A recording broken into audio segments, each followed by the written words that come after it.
It's Monday, August 25th, and you're listening to the Geek at Geek News Central. This is show number 974, sponsored in part by GoDaddy.com. Get a managed WordPress site for just $1 a month for 12 months and a free domain with that offer. Or pick up a domain name for $1.99. All of my GoDaddy specials can be found at geeknewscentral.com/GoDaddy. Geek News Central is a proud member of the Tech Podcast Network. Hey, folks, got a great show lined up for you tonight, and I'm actually being monitored at this moment. We'll talk about that here in a little bit, but strap in. Here it comes. All right, people, I need a go, no-go for the Geek News Central podcast. Digital archive recorders. We're go fly. Microphone. We're go fly. Video feed. Go. Web browser. Go. RSS data stream aggregator. Go fly. Interflux Toddism suppressor. All right, I'm confused. Host readiness check. Welcome to the show. Welcome to the show. Voice ready confirmed. The Geek News Central podcast is a proud member of the Tech Podcast Network. If it's tech, it's here.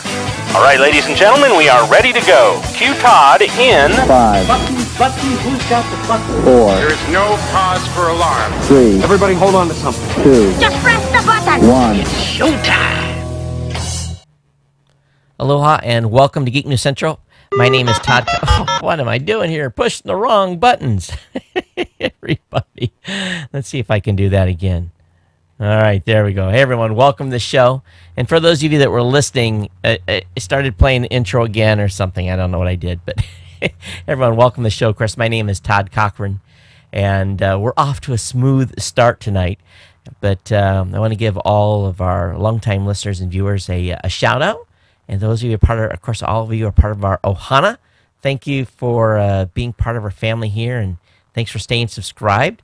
And we definitely want you to continue to being big fans of the show. So we've got a lot of great content for you tonight that I think you're going to find very interesting. We're going to talk about some privacy issues. We're going to talk about what happens with Twitch and just another big stack of stuff that we'll get through tonight that I think you're going to really enjoy. First things first, though, if you're brand new to the show, welcome. We want you to stay subscribed. You can do so real easily by going over to geeknewscentral.com. When you're on the website, really in the second column of the website, there is a big orange block. And it's got a link for all the RSS feeds for all the shows here at Geek News Central, plus links to iTunes. So if you're on Android, you can find the show on the Beyond Pod podcast application. Download that and just search for Geek News Central Audio, and you'll find it. Get subscribed. And that's I believe that app is free. But if you're on iTunes, really search for Geek News Central as well, or just come over to the website and click on the iTunes link, and that way you'll get easily connected with the show, so you can be subscribed and never miss a single episode. We want you to get hooked up with the newsletter as well. There's a link for the newsletter at the top of the website, and the newsletter really contains all the stuff I'm going to be talking about in the show tonight. You don't get spammed. All we do is just send you the show notes with all the links. So sign up for the newsletter as a quick way to get a reminder that there's a new show on the street and available, and then all the links for all the content that I'm going to yak about. So you can follow me, of course, on Twitter. That's real easy, at Geek News. Or you can just email me here at geeknews@gmail.com. And we did get some good feedback from the last show. We'll be covering that in our last segment at the end of the show. So I definitely want to stand by for that and listen to the feedback that came from audience members of this podcast. All right. Also, you can follow me in Google, G+, Facebook. All those links will be in the blog post tonight. We definitely want you to do that as well. And, of course, you can watch this show if you want to watch the video part right at geeknewscentral.com or on your Roku, Boxy, Samsung Smart TV, Google TV, Chromecast, whatever your device of pleasure is. You can load the Tech Podcast channel that's on those devices and just hit play. On my show, you'll find it under the news section in there, or under audio or video. Of course, this show is sponsored in part by our good friends at GoDaddy.com. GoDaddy's been here with the show now, wow, so we're 9+ years, and they continue to throw good deals together for all of you, and for me too. I save money every month on it as well. And I almost screwed up. I was basically, we've been doing some server modifications and stuff, and I had completely forgot about one of my secondary servers, and I got this email from GoDaddy that said, hey, you haven't renewed that thing, and you've got like 24 hours. I'm like, whoa, wake up, dude. Went over and got it taken care of, but it could have been bad because that machine had about 300 gigs of data on it, and I was like, that would not have been a good one to have missed. But use my own promo codes, of course, where I can. And we've got some great deals for you this month. I don't know how long. I keep saying this each end of this month, but they keep extending it. We're already here in August. And they've had this 32% off code available for a while. And I've seen them send offers to me directly. But those codes that they've been sending are no better than 30%. So this 32% off code, Go32Off1 is the promo code. Still seems to be the best deal in the space right now. We want you to use that. Of course, 25% off your order can be generated by using promo code Go25Off5. And that includes the new top-level domains like .guru, .directory, those types of domains that are available that are out of pre-registration. So Go25Off5. And, of course, we've got the $99.com. And really that, to me, is a no-brainer. And, I've tried to keep my domain counts under 200 just because it gets kind of expensive renewing domains every year, especially if you're not doing anything with them. I try to sell domains at least 1 or 2 a year. And this $99 code is good for the first year. And it's I call it one of those codes that you can use when you're having a moment. You're like, oh man, that's pretty cool. It's that creative moment when either you're in the shower, you're brushing your teeth, whether you're driving down the highway, wherever you do your thinking, and you said, man, that would make a good business, or that would be a cool site to have, or cool something to grasp. This $99 code is I call a guilt-free way to buy a domain. Because if you decide after a year, maybe it wasn't such a creative idea after all, you can let it expire and you're out $2.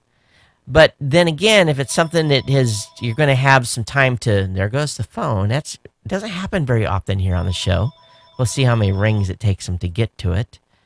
That's 2, 3. So we'll see if it makes it to 4.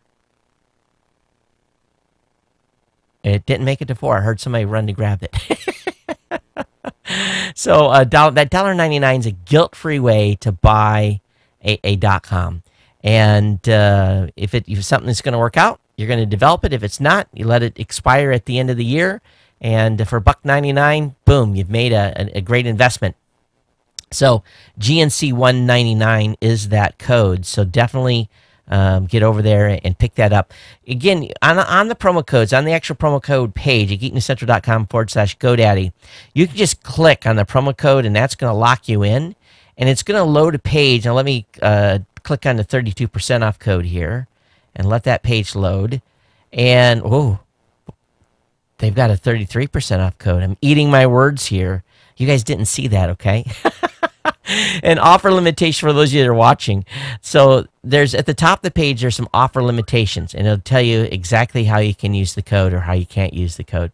But we definitely want you to support the show at geeknewscentral.com/GoDaddy. Again, it's all the promo codes. Every purchase that you make helps keep the lights on here, allows me to do the things that I do, keeps things moving, paying for servers, paying myself, and really, it's true. Keeps the lights on, keeps the mortgage paid here. So we definitely want you to support us at GoDaddy by using all my promo codes. Share those with your friends, family members, people that you know. Make sure that they get the discounts that you do. Okay, so let me just run into a little bit of stack of stuff tonight on stuff that's going on here. Big day today. My daughter started as a freshman in college today. She had 2 classes, and I asked her how it went. She said, it went pretty good. She had an English 101 class, and she had a speech class. It's all those typical classes they take. Tomorrow she has a history class. She has her first math class. What else do you have tomorrow? I don't know. She's got 3 classes tomorrow, but pretty full week for her here. First week of really kind of getting started in the beat of things. Traffic this morning, adding 51,000. There's 51,000 students attend community colleges and universities here in Hawaii, and they all went back today. The majority of those students do not live on campus. They don't live in a dorm here in Hawaii. The high majority of those students commute daily to school. The most of the kids that actually live on campuses here in Hawaii are from out of state or foreigners. Very few kids, and there's a percentage that do, but they're making a heck of a lot more money than I am. I'm going to tell you that much. So she's commuting every day and is taking city transportation. She has a bus pass. So she got on the bus at 5:30 for her first day at college. So welcome to the real world, Anna, but we'll see how this goes. Keep you updated. I think on the last show, we talked about the Adam Carolla patent, podcast patents. Basically, they had settled. We're excited to be able to talk to some of the folks at Adam Carolla show when they come out of their, basically, they're under gag order until October 1st. So we'll definitely be talking to them immediately when the gag order comes off. But this past Saturday, I had Rick Calvert from the New Media Show on the podcast for the New Media Show. We had a great discussion with Rick, really talking about what's going to happen with the New Media Show being connected, New Media Expo being connected with NAB, the National Association of Broadcasters, and how that's going to work. It's pretty exciting stuff. And we also talked, Rob and I talked about our thoughts from a podcast movement that we just attended.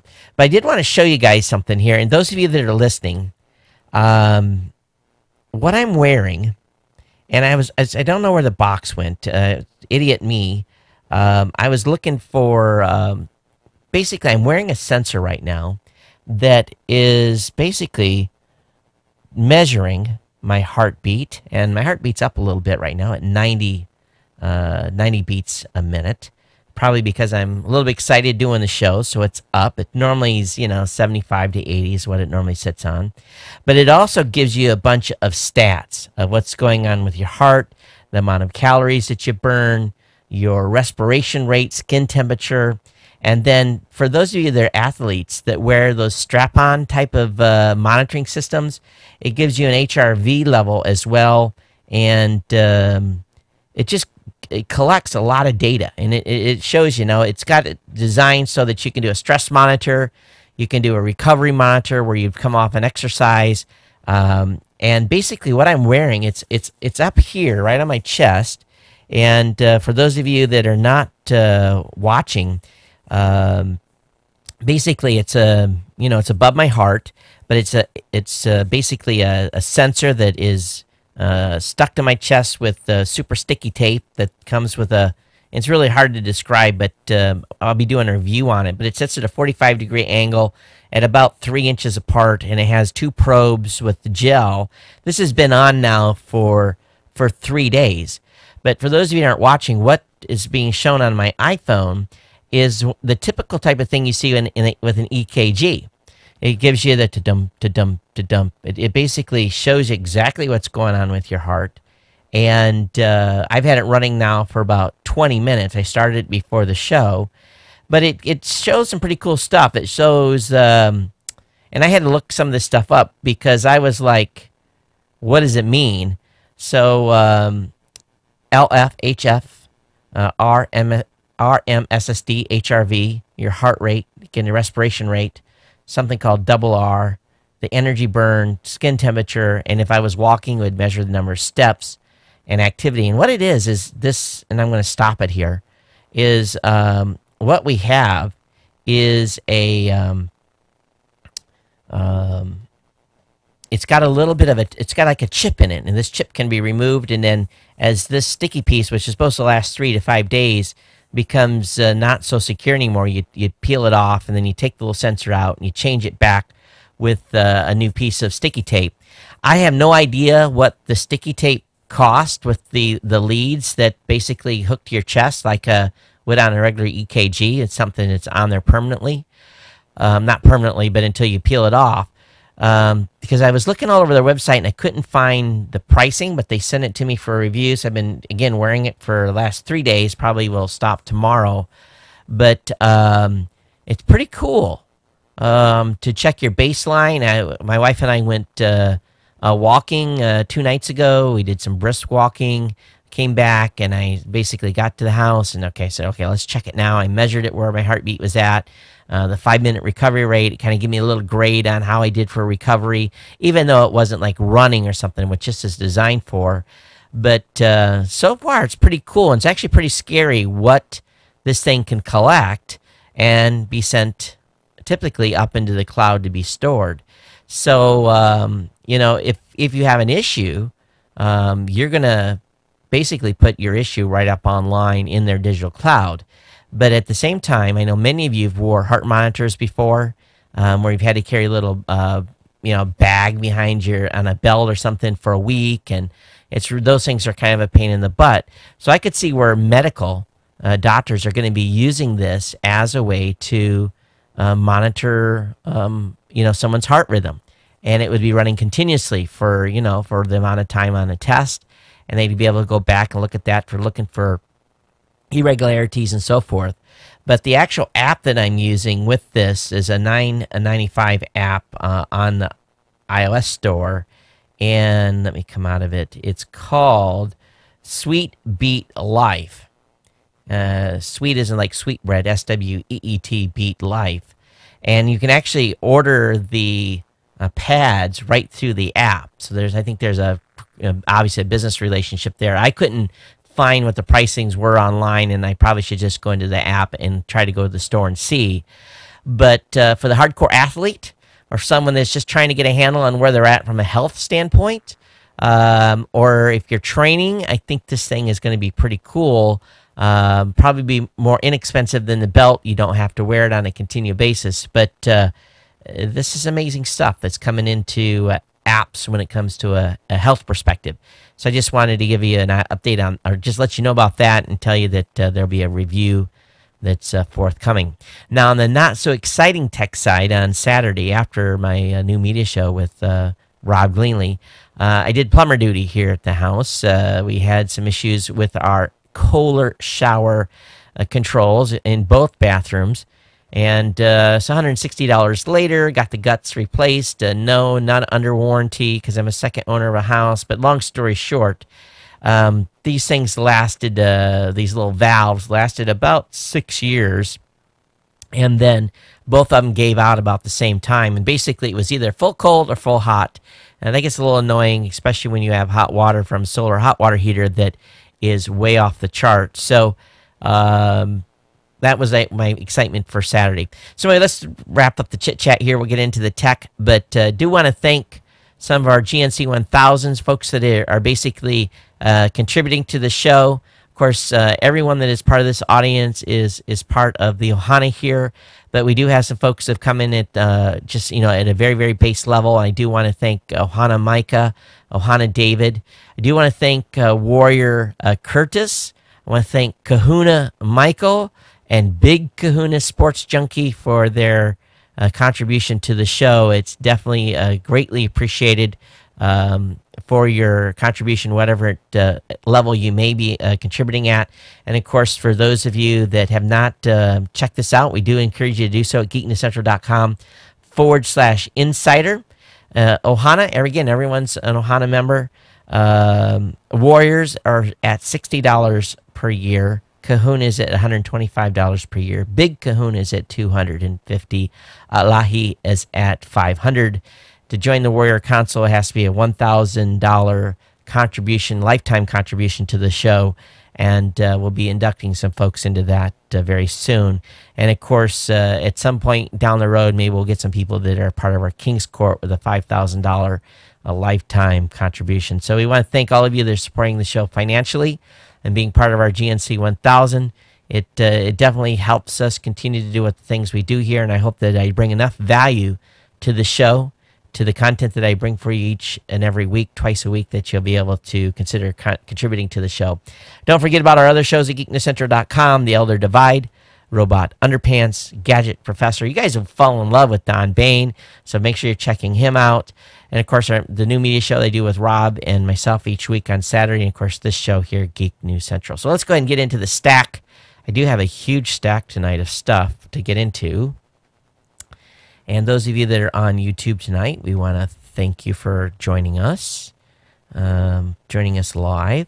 And definitely jump into the chat room if you so desire at live.geeknewscentral.com or on the geeknewscentral.com website. Let's start off tonight talking about Amazon buying Twitch. You know, we had heard that Google had done this deal. And nope, not the case. So, you know, the guys that started Justin TV that shifted right to make it Twitch, they have scored big. So Twitch has confirmed that Amazon has purchased it for $970 million in cash. According to the company's most recent report, it had around $5.06 billion in cash and equivalents at the end of the period. So Amazon, therefore, will spend around 20% of its cash on the deal. And but this is amazing. Amazon, not Google, will be the corporate host of Twitch. And, of course, it's the popular game streaming service. The deal was reported earlier today, obviously. But this price tag around $1 billion. Just amazing. $1 billion. Amazon, you know, was the less obvious buyer here, but they definitely wanted in the scene. But Twitch has basically said this is going to be the best match. We're going to stay Twitch. We're going to have the same company location, just going to have a different capital stream to be able to do stuff. Now, previously, Twitch raised $35 million across several rounds from Bessemer Venture, Allsop Louis Partners, West Summit Capital, Take-Two Interactive Software, Draper Associates, and Thrive Capital. These venture funds scored big on this. A 2-year investment turned it around for $1 billion.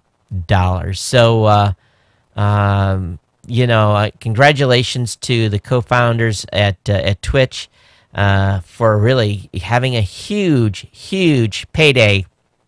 Kevin Lin and Emmett Shear, amazing guys. Good job, and too bad you had to kill Justin.tv, but with $1 billion coming in, who cares, right? Oh, man. Now, I have to laugh because what I've been doing more and more on the weekends is I have been attempting to leave my phone at the house when I go out. I've been really trying to disconnect a certain part of my weekends and not being connected all the time. It's good for the soul. It's good not to be tethered to this thing. So, you know, business day, Monday through Friday, obviously it's a business tool. But Saturday and Sunday, I'm trying to step away as much as possible. It's being very hard. But there is a, you know, when kids are little, you know, it doesn't matter if it's a boy or girl. They end up with a, you know, their a blankie or a teddy bear. You know, sometimes as kids hang on to those for a long time. It's a very sentimental thing. It's been with them in their bed. It's, you know, kids can get to a certain age and not have their not want to give up that. And at some point, finally, you know, us parents, we kind of, you know, we get that old nasty blanket or old teddy bear away and you know, get rid of it off, you know, try to get that crutch out. And sometimes, you know, those things go into a bag and parents store them for the kids for later. But if you are having anxiety problems when it comes to leaving your phone at home, don't worry. They've got a teddy bear or a blankie for you. And this is a device with a spec sheet that's going to really make you feel good about leaving your other phone elsewhere. It's called the No Phone. It's a solid brick of plastic that stands in at the size and weight comparable to any of the popular handsets.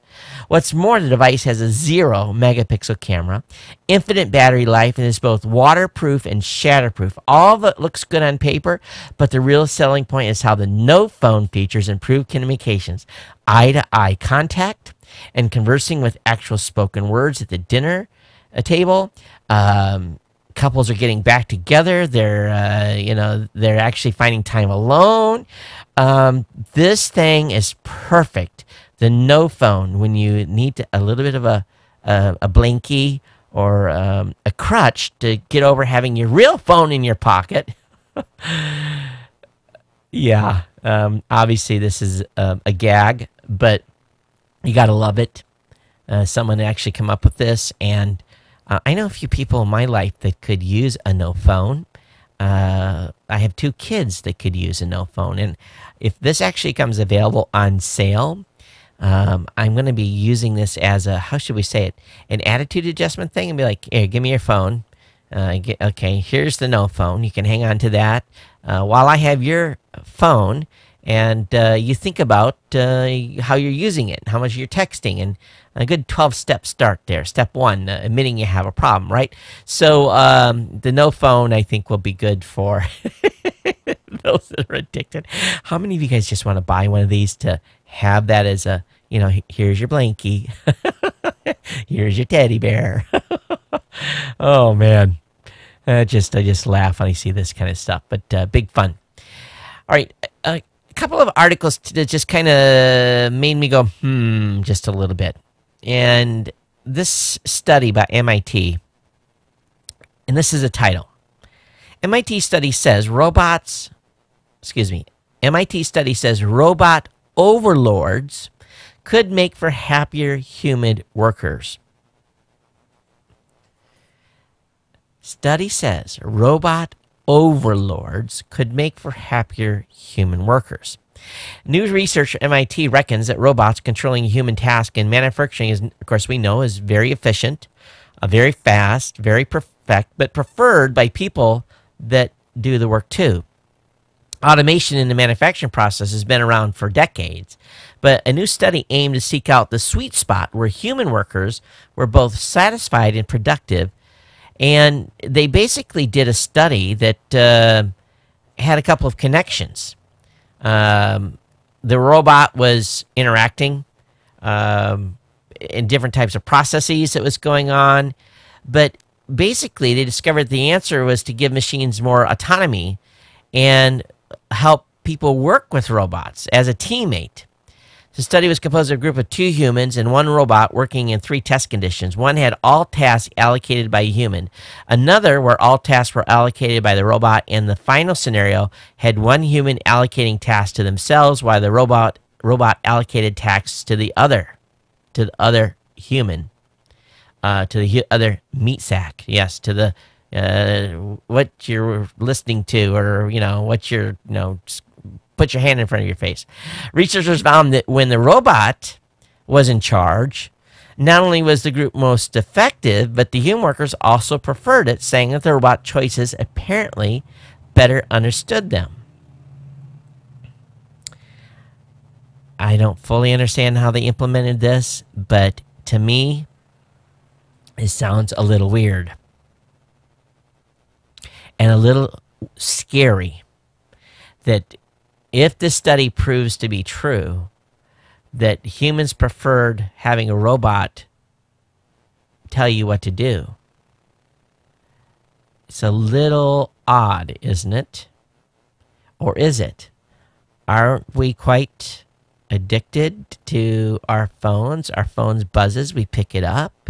Our phones have us trained, right? Our phone rings, we have to answer. If we don't answer, we get apprehensive that we didn't answer it, and you want to immediately check who left you a voicemail, if they did, and if they didn't, you go, crap, I missed an important call, or who was that? Happens to me all the time. Happens to you too, right? That little ding ding, boop boop, ding ding. We're already controlled by a device, and this phone could be considered a robot. But MIT studies pretty scary stuff when you think about human physiology and how we interact with one another. One thing's for sure, you can tell the robot to, well, you can give it the middle finger, you can swear at it, you can yell at it, and guess what it's going to do? It's just going to like, whatever, dude. It's not going to react. So, maybe that's, maybe our inner self wants to scream at coworkers and we can't. And instead, the robot, gives us a reason to relax. I don't know, but kind of a weird one. I want to talk about Jawbone here for a second. Of course, if any of you are listeners in the Napa Valley area, boy, you guys had a big jolt, and I probably scared you out of your wits in the middle of the night. Been there. Don't want to have to do it again myself. But Jawbone knows how many of its users were aroused by the Napa earthquake. Think you could sleep through an earthquake? Probably not. Judging by data from Jawbone, the company says that almost everyone using its Jawbone Up device to track their sleep near South Napa was awakened by yesterday's earthquake. About 90% of its users were asleep, and the closer you were to the epicenter, more likely it is you woke up. Farther out, about half the users in San Francisco and Oakland aroused. Almost nobody was disturbed 75 to 100 miles away in Modesto. Since Jawbone's fitness trackers push data to smartphones and to other devices, the company was able to get a quick and detailed look into how the locals felt. The stats are interesting to be sure, but may give you pause. We've been talking about this, right? If you didn't realize, Jawbone could publish your exercise stats at a moment's notice. So what was going on was, and I'm looking here at this, if you are living in San Francisco, you had about a 60% chance of waking up. So is that how that graph is working here? Let me look at this sweep. And actually, I put it up, and they show it in distance. But I tell you guys, they're tracking what we're doing. And they're collecting that data. And they're coming up with, in my opinion, very, very scary information. I'm still not wearing my Fitbit.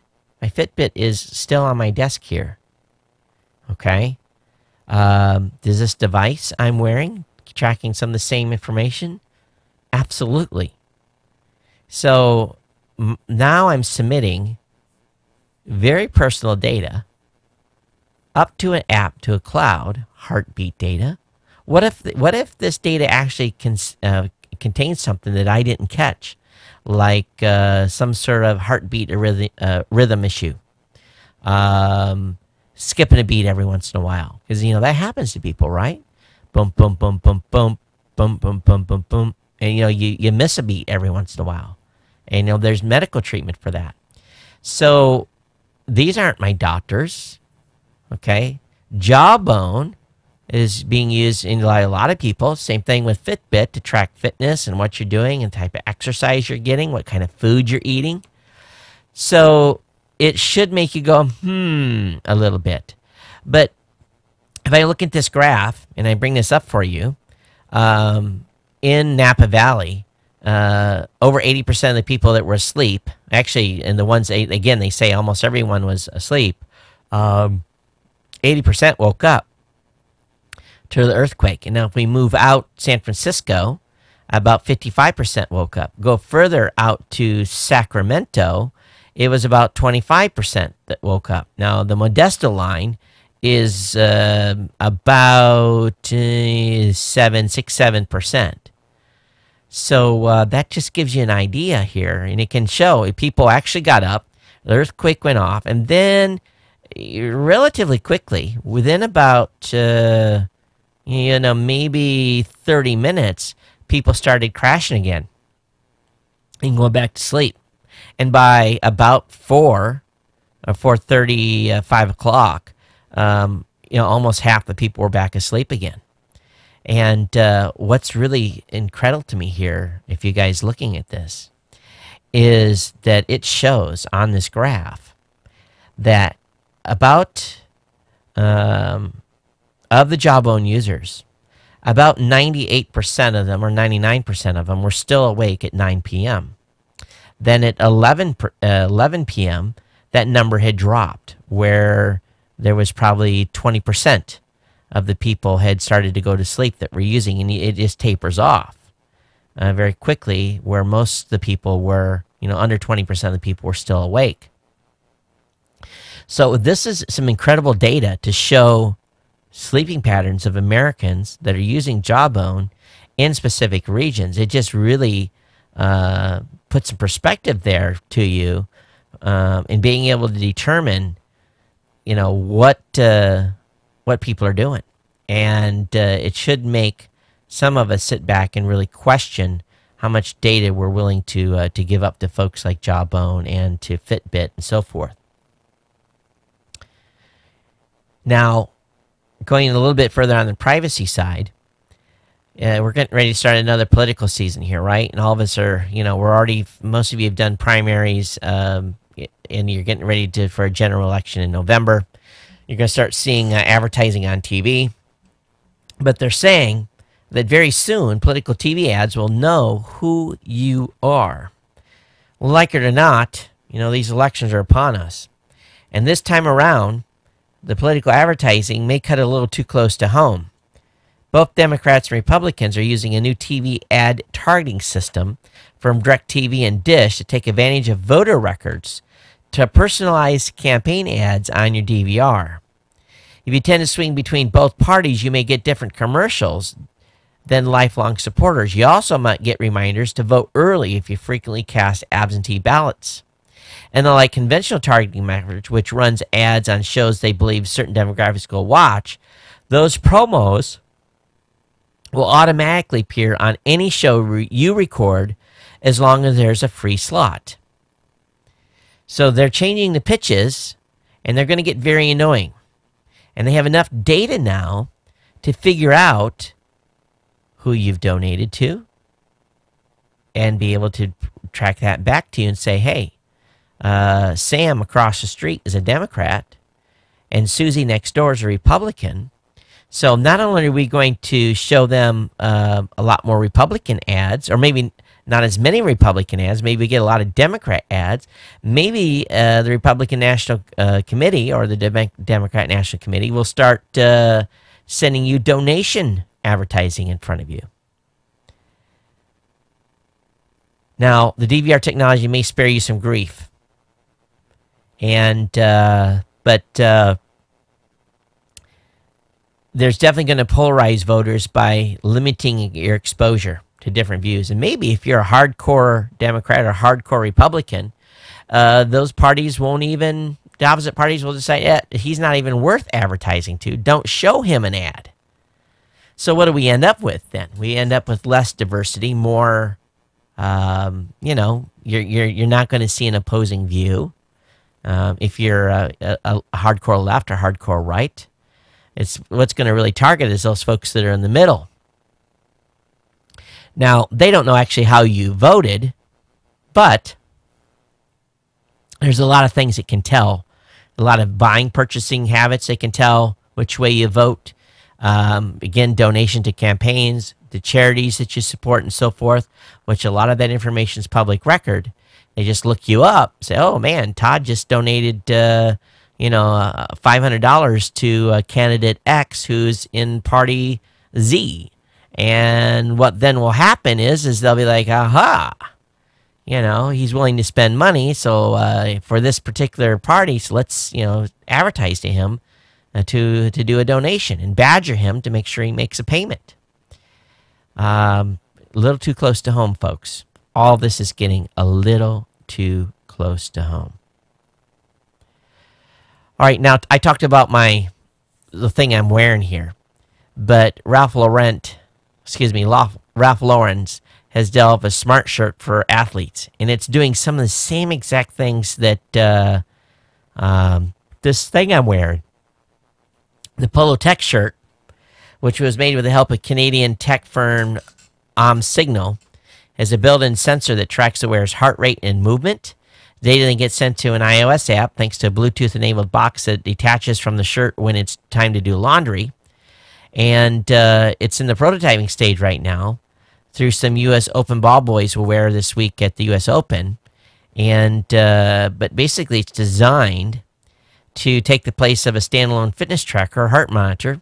The gear could potentially get in the way while you're trying to move. So it's worth noting that while other companies have tried smart sportswear, it's rare to see, a big brand doing this. And does it say how much this is going to cost? No, it doesn't. But the shirts are prototypes at this point. And, of course, you got to figure out how are you going to wash this thing. If it's got sensors on board, will it damage it over, what you have to, just soak it and, how are you going to, there's a lot of information there, but, or it won't be too long, or clothes will be calling home saying, hey, or how about this one? Send you a text. Guys, ladies, you appreciate this. You know, your phone buzzes, you pick it up and look at it, and your shirt says, dude, time for a refresh on the deodorant. or dude, there's a stain on your shirt. Oh my God, we're going to turn into babbling idiots before it's all over. A good article over in the BBC talking about facial recognition and how it's being used in the UK. And I'm not even going to, those of you in the UK, first of all, I apologize for destroying the city's name, but I'm going to try it. Leicestershire police have become the first in the UK to use the NeoFace system to compare suspects' images with the 92,000 faces it has on file. So basically, they're looking for the bad guys from CCTV video. And we know that there'd been a big outrage about that before, but now they're starting to use the data that they've collected to look for crooks. And I don't know what they're exactly going to do with it, but you know, if it comes from a CCTV or from a drone or from something that you put on Facebook. I heard some guy on Facebook that did the ALS challenge, the ICE challenge, which is getting, you know, just write a check. If you want to support ALS, my opinion is write a check, support the charities that you want. I think that's great to do so. But one guy did an ALS challenge, and he put it up on Facebook. This guy was a wanted felon. The police saw the Facebook posting and basically arrested the guy because the location was tagged in the actual picture. So not smart thinking on the dude that took the picture doing the ALS challenge. But we got one last criminal on the street. But this NeoFace system used by that police force is made by NEC, and it's not DNA, it's not fingerprints. It's a suggestion that this person is potentially of interest to your inquiry.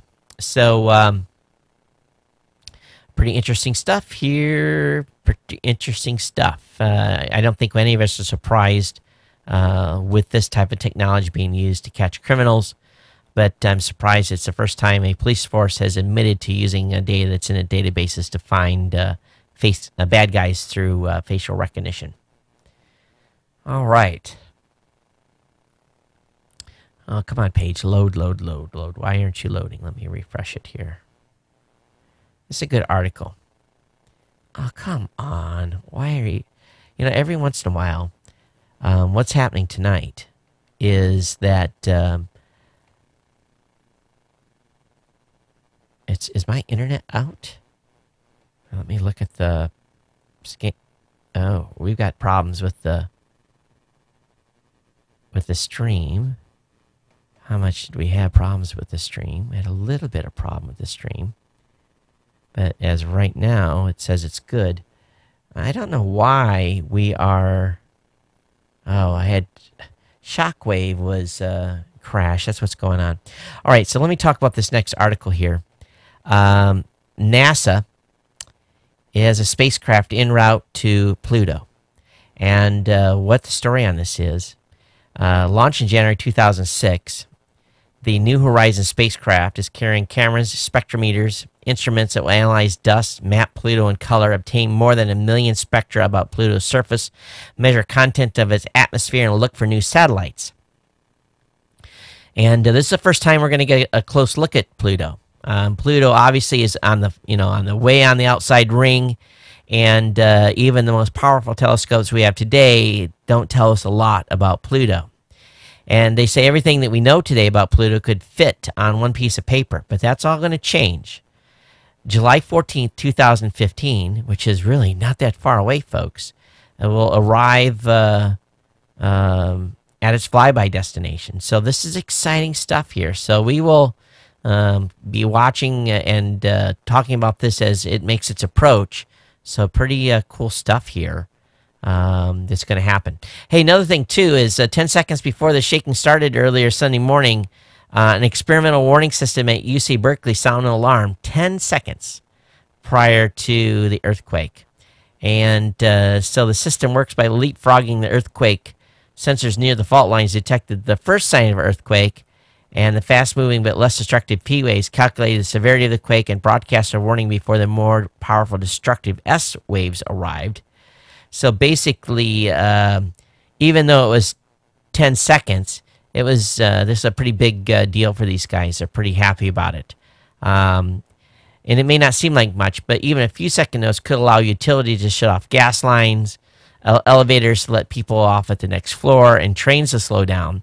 The USGC cites that the benefits of a warning could give a doctor in the middle of a performing surgery basically time to lift his hands back from the patient. And, of course, in 2012, BART adapted an automatic braking system linked to the program called Shake Alert. So this is good stuff here.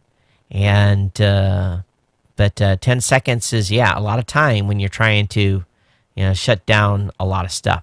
All right, there's a totally non-tech story, but it's a guy in one of these wingsuits. These guys in these wingsuits are absolutely, they're insane. And that's why a lot of these folks get killed, not a lot, but a few every year get killed. And, we've seen these guys on wingsuits flying close to the ground. We've seen them so close it looks like they're going to land on their belly, with tight canyons, close to a cliff. So close sometimes they could high-five people standing there and so forth. But there's a new flight that goes down between a bunch of trees that will just simply blow you away. And this guy had to have gotten some pine. There's no way he didn't end up getting smacked by some trees through here. I mean, it's that close.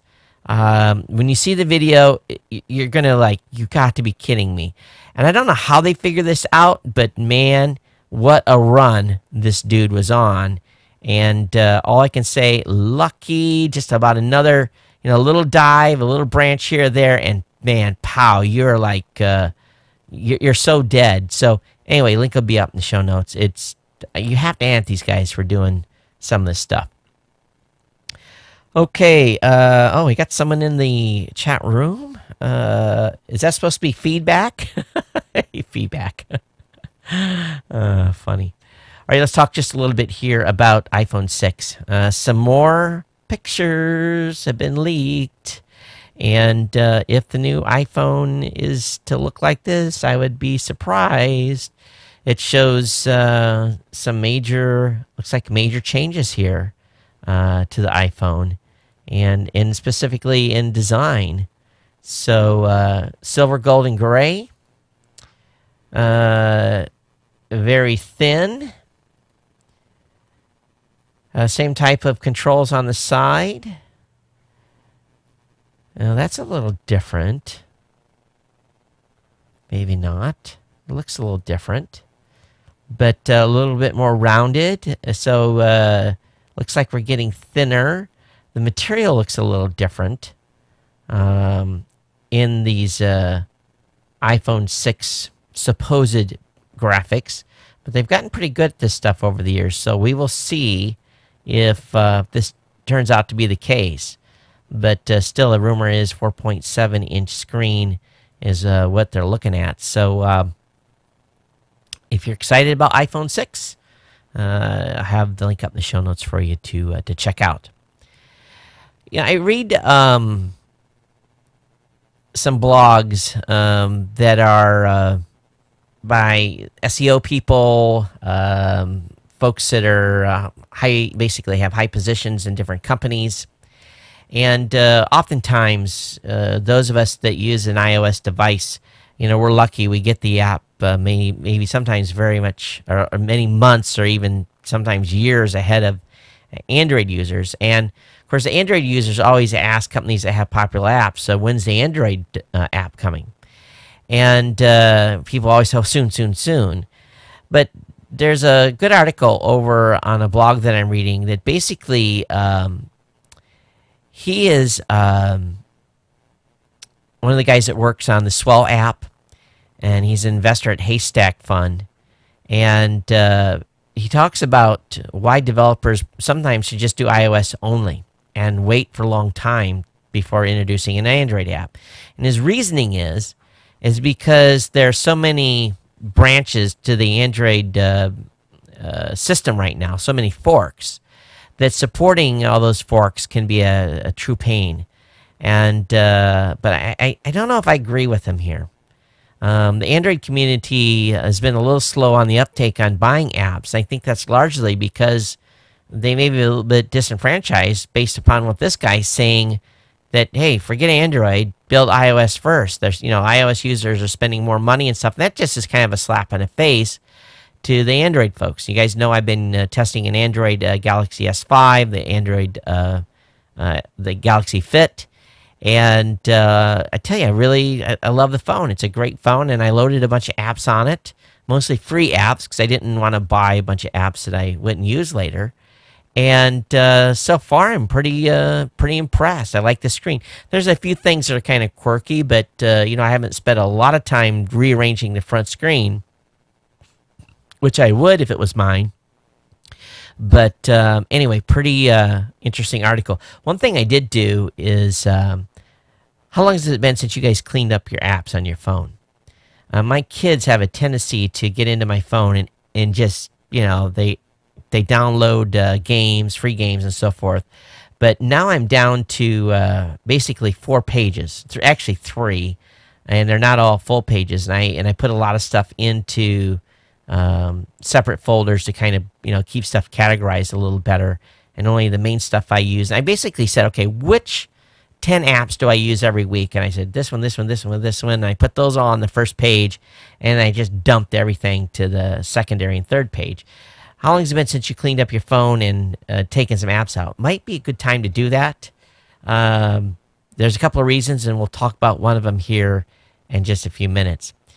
China says that they have a new supersonic sub that could reach San Francisco in 100 minutes. Supposedly, it can travel up to, get this, a submarine, yes, a submarine, a supersonic submarine, super captivating submarine. It can travel 3,603 miles per hour. Did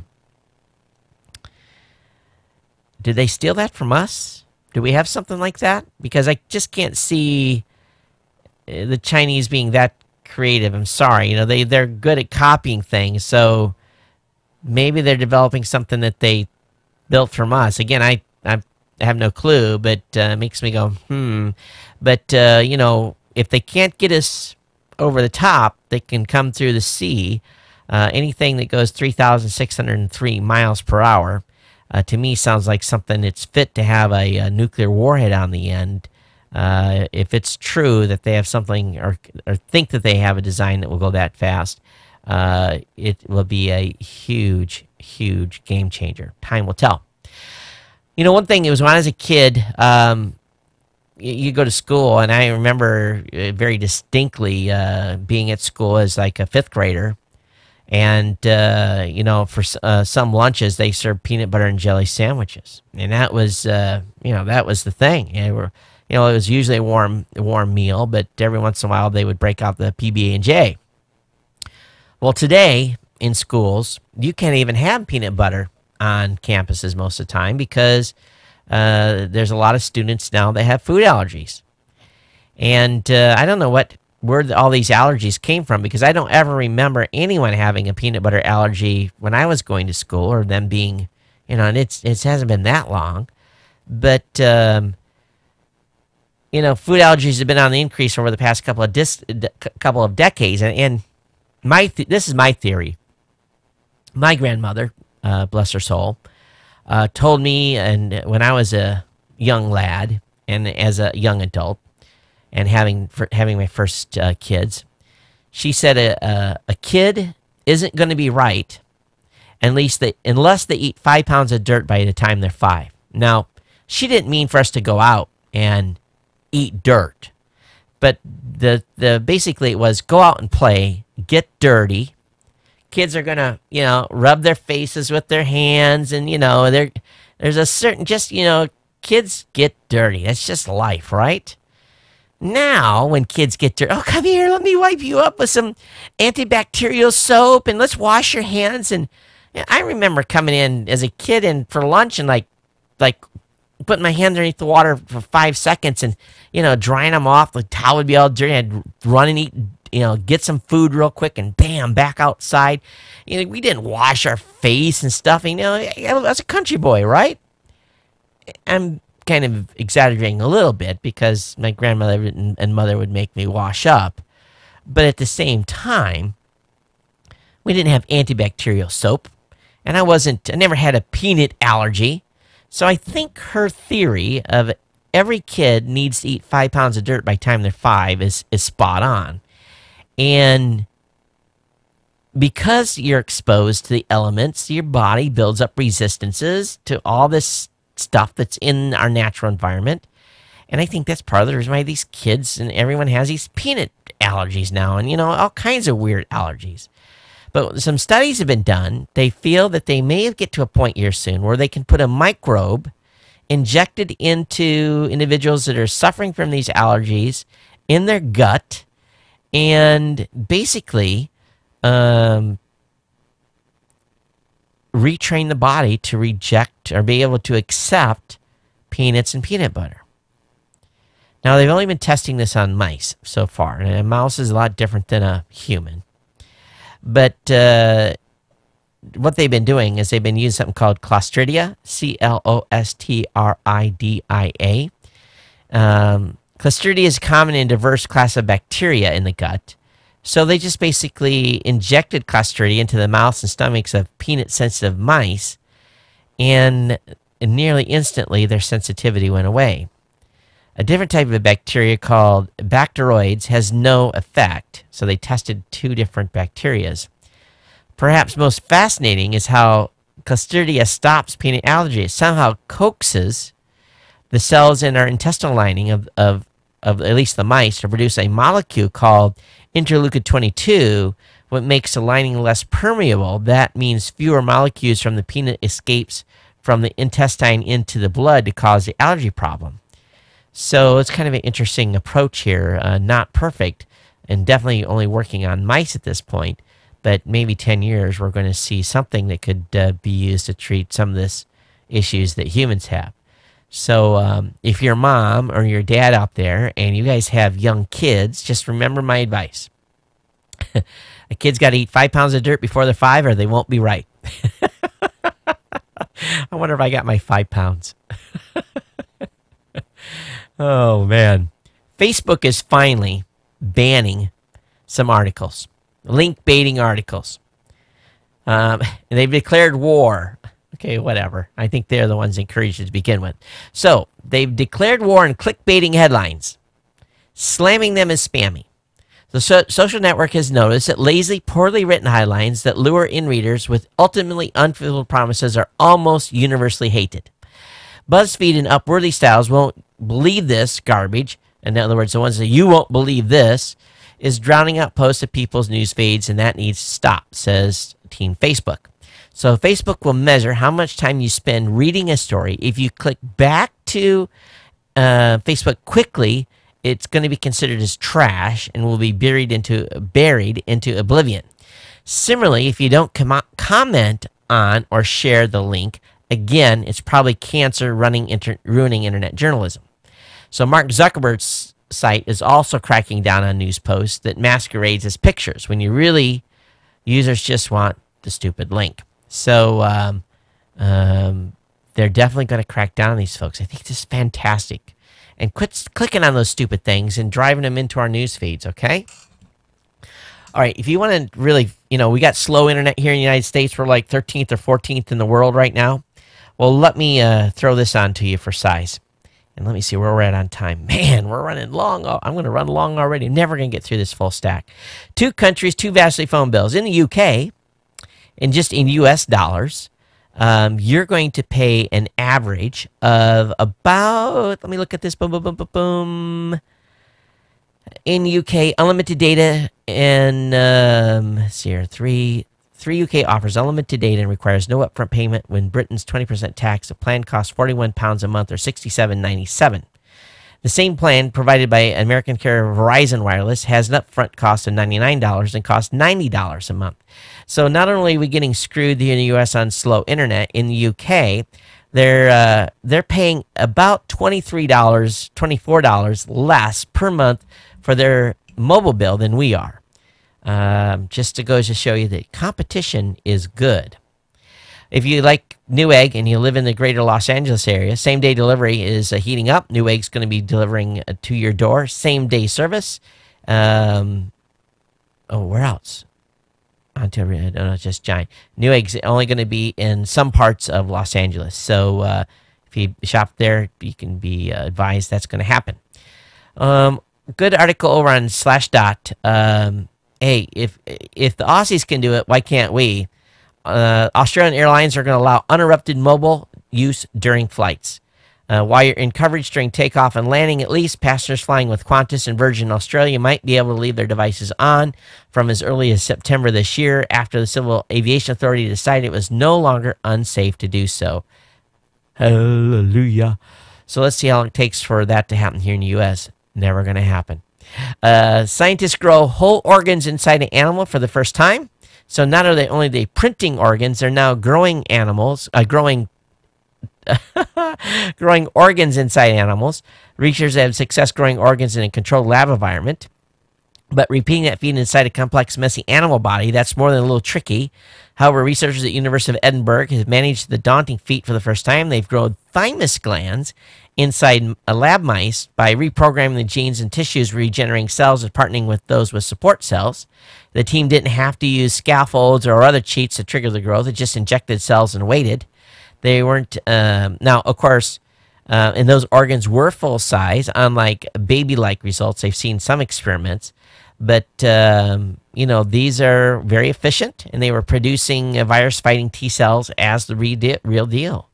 So maybe someday we're going to be able to have a treatment that will work on us that's very, very similar to grow these types of, or regrow things that maybe we have an issue with. Well, the folks at the Galileo GPS satellite system, they're not happy. 2 satellites that are intended to form part of the European Galileo space navigation system went astray from their interrupted orbit. Their launch from French Guyana on Friday, they got to orbit okay, but when they released them, they didn't do what they're supposed to do. And the spacecraft may be lost. They're in a little different orbit, a little oblong, and they're not happy about it. They're supposed to be staying in the right amount of space, but did not happen. So anyway, that what's going on there. A little bit of news on another news on the med side. An African doctor received the experimental anti-Ebola drug ZMapp has died. So maybe the first failure of that that drug. No, not much more details than that. There's a great article on The Verge talking about the history of virtual reality. I'll have in the show notes. Also, SpaceX had their own boom this weekend. SpaceX rocket is self-destructed after detecting an anomaly.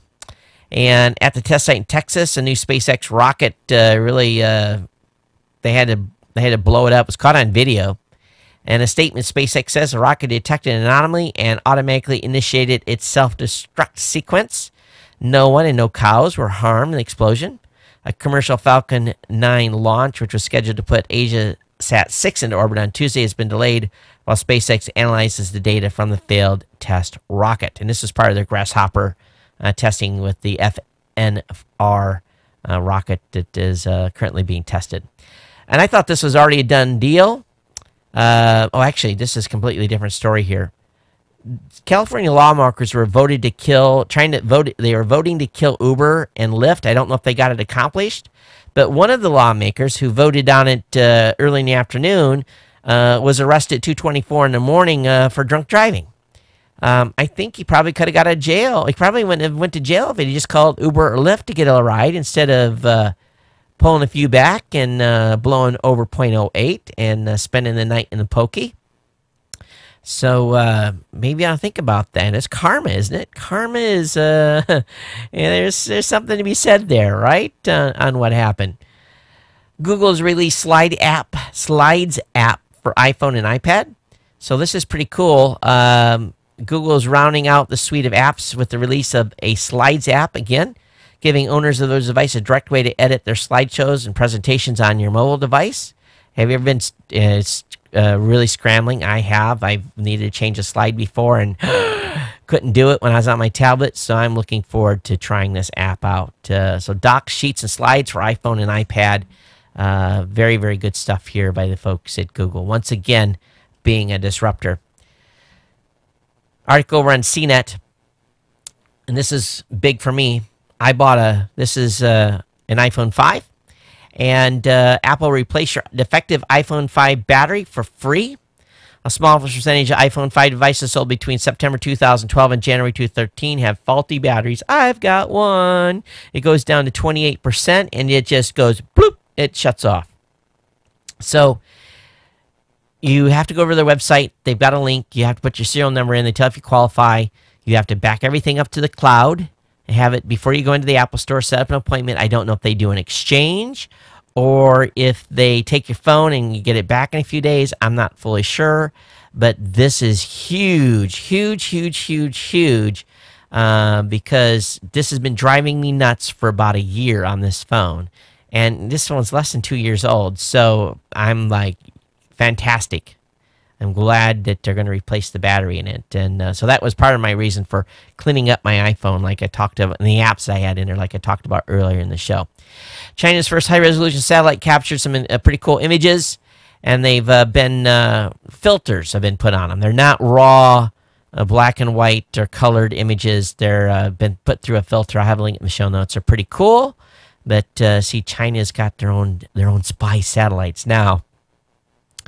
So anyway, a little bit more news here out of stuff going on with NSA. Apparently, The Intercept reported today, and this is according to Slashdot, they reported that NASA has built its own Google-like search engine and provides 850 billion collected records directly to law enforcement agencies, including the FBI and DEA, so they can go in there and look people up. That's kind of exciting. I thought this was another done deal, but I guess California governor signed the smartphone kill switch into law. I guess that it was passed, but they hadn't signed it, so it's now finally done. I thought this was all done already. We talked about this, but I guess the governor has finally signed that. That took a while.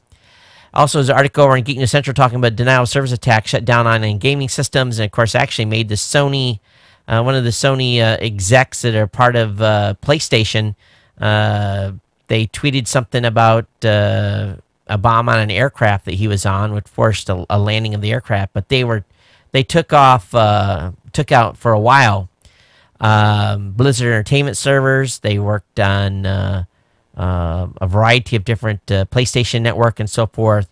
Was taken out, so it was not a good time. But this hacker group was able to make an impact there. It got in the news in a big way. Probably someone will go to jail for making that bomb threat.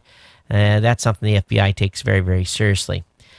All right, article over on AndroidCentral.com. LastPass. Do you guys use LastPass? I think LastPass is great. If you don't have a password software that's basically you can securely store your usernames and passwords, I love LastPass. It's been updated and moved to remove PC dependency entirely on the Android, so that's been updated. So definitely pick that up if you're a LastPass user. Also, T-Mobile has offered quadruple LTE data on Simple Start plans. So in a bid here to get a leg up on other nationwide carriers, T-Mobile has kicked off yet another promotion. So for just an additional $5 a month, which is about $40 a month, you'll be able to get up to 2 gig of LTE data. So I'm not familiar with that plan, but they're still battling. Apparently, Comcast has an issue with some of its customers being locked out of their accounts since as late as 2012. So I guess this is Bash on Comcast month, right? So with all their tech support calls and everything gone haywire, some people are complaining, yeah, I've been locked out of my account since 2012. They've been working on a fix since then. Also, if you've got a doggy and you've got a GoPro, well, they've got a new system, new camera for GoPro, a new GoPro mount called Fetch. It's for your dog. and basically attaches to your pooch. He can run around filming while you're, I guess, playing fetch. And so anyway, this is good stuff. You can get videotaped from the dog point of view. So is that a DPOV? And there's going to be some sick puppies out there doing some weird things with this, with the way this is mounted. I don't even want to think about it. Good article over on The Guardian talking about how the web lost its way and its founding principles. And this is a good read to talk about where things are now and where things are headed. I'll have a link up in the show notes for you. And those of you that live in and around Princeton, their nuclear fusion reactor is going to be firing up in the spring, so be aware of that. It's been down since 2012, going through a $94 million upgrade, but fusion testing will start testing again. That was a mouthful. In early 2015. All right, that's all the tech news today. Let's go ahead and get right into the email and start off with an email from Near. Todd. And I don't know if I read this on the last show. Let me look here. 8:20. No, I didn't. Near says, Todd, the Russian reports about life spotted outside the International Space Station should be taken very seriously. They are generally a very reliable source of information. If you take a very careful look at the pictures, you'll see that Russian Tsar Vladimir Putin in goggles first spotting this life form. He's probably the first human and most trusted scientist that has seen it and reports of his findings. I thought I read that already, but it was in my stack here. But Near, yeah, I follow you here. And also got an email from Jason. This is a good one. And let me read this. And I talked about Snowden here recently and got some feedback. And this is good. So, Dear Todd, I apologize for going to this old debate, but I wanted to respond to your last comments on Snowden. Firstly, I respect your decision to admit that you're losing viewers because due to your unpopular position on this issue. I think I am, but potentially. Ironically, that is what makes me listen to you. You say what you feel without regard for ad dollars. However, your view that Snowden is bad and, to paraphrase, needs two to the head because he's a traitor, even though you are a privacy advocate, is something I take issue with.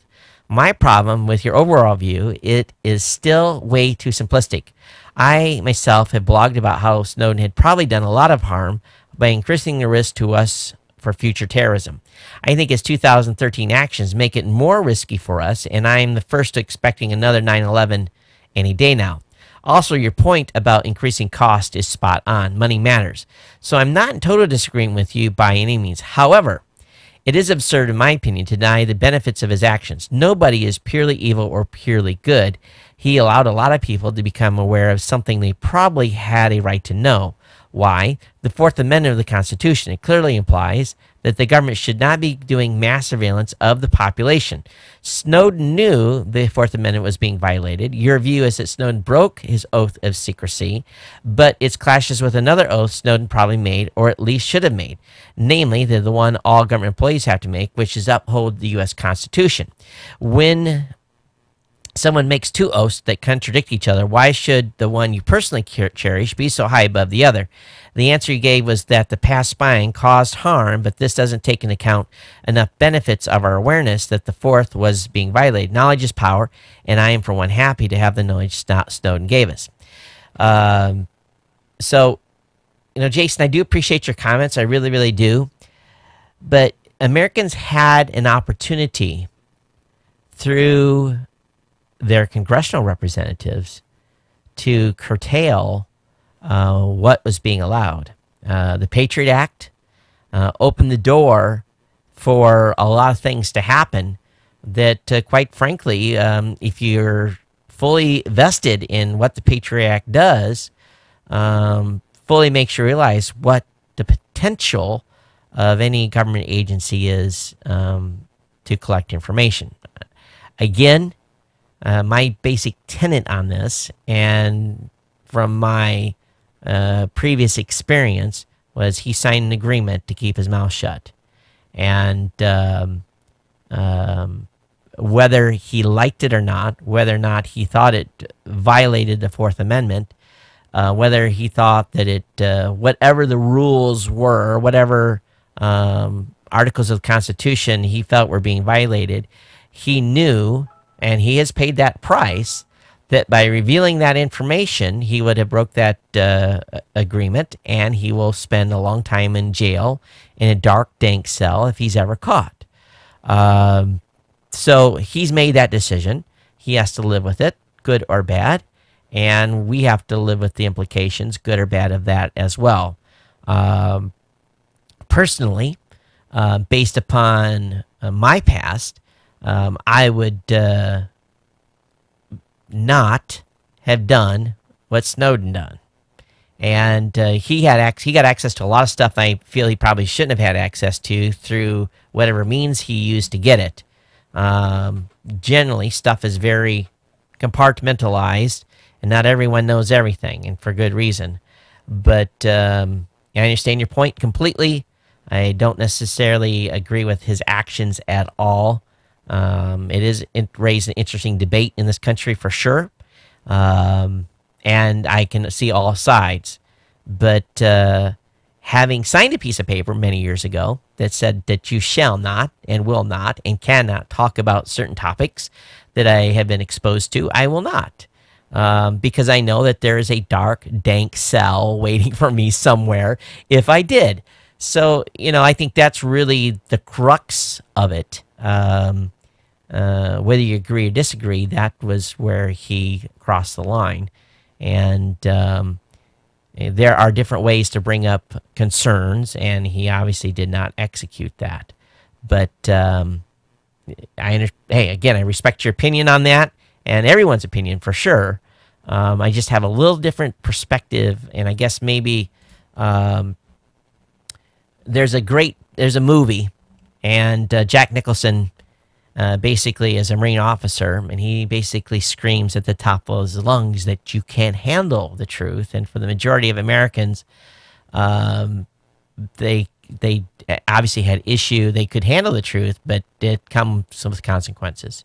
So anyway, thanks for that, Jason. I do appreciate your feedback. That's the kind of feedback I love from this audience. And thanks for staying here and sticking with me. All right, I got an email from MS Small Biz. He says, "Hey Todd, with all your traveling, have you considered your safety when in hotel rooms? I travel a good bit as well, and one thing occurred to me, other than physical security such as door locks and property security, has been the health of air in hotel rooms. Don't know if you've kept up with it, but there have been a number of cases of carbon monoxide poisoning as well as deaths in hotels over the past few years. Multiple deaths in hotel rooms linked to a pool heater, in a story that was put up on WBTV.com.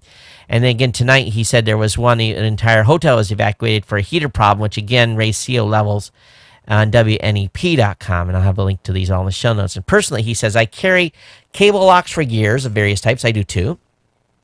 I don't even discuss my security plan, because if a crook ever comes into my room, he's going to say, forget it, I'm leaving. Various types of door and baggage alarms, and a quick open pocket knife, bright LED lights with a blinding flash mode. But he also has he's put a portable CO detector on his list of personal safety items, which sounds like a pretty good idea.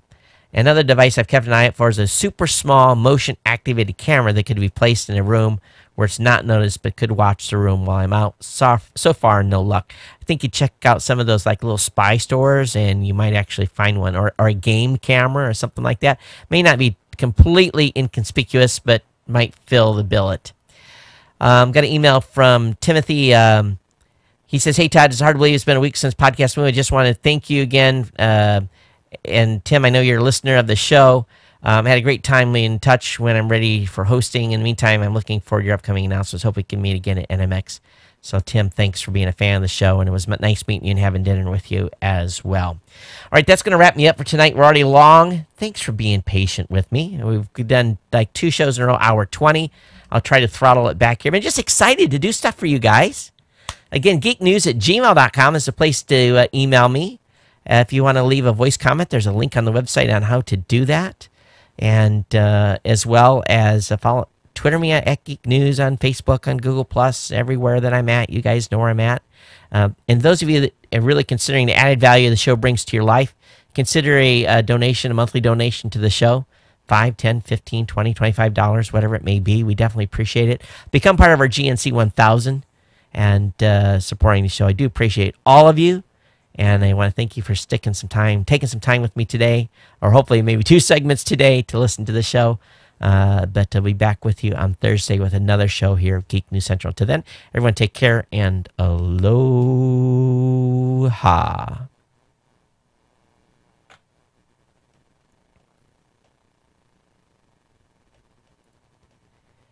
Those of you on YouTube, we'll see you later. Thanks for being here.